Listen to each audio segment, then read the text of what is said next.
Благодарам, председателе. Би сакала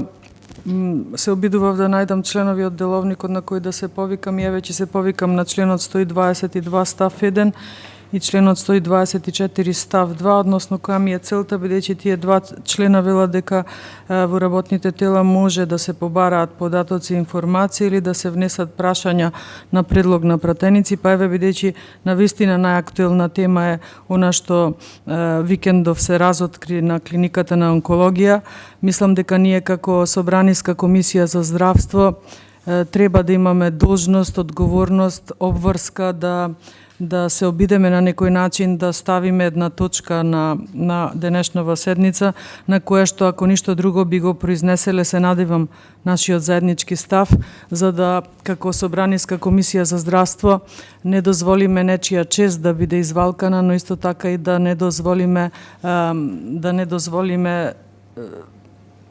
односно да се согласиме дека она што се случува таму е страшно, па еве апсолутно не би сакала повеќе да навлегувам во оваа тема, но да не ни се повтори да останеме неми како што останавме кога ни хараше ковидот низ Република Македонија и кога ни се случи пожарот во Тетовската модуларна болница. Затоа како Собраниска комисија на здравство предлагам да го дополниме денешниот дневен ред, ако ништо друго под точка разно, да се произнесеме и како што кажав, барем со еден заеднички став да излеземе со осуда на овој чин и со апел дека истиот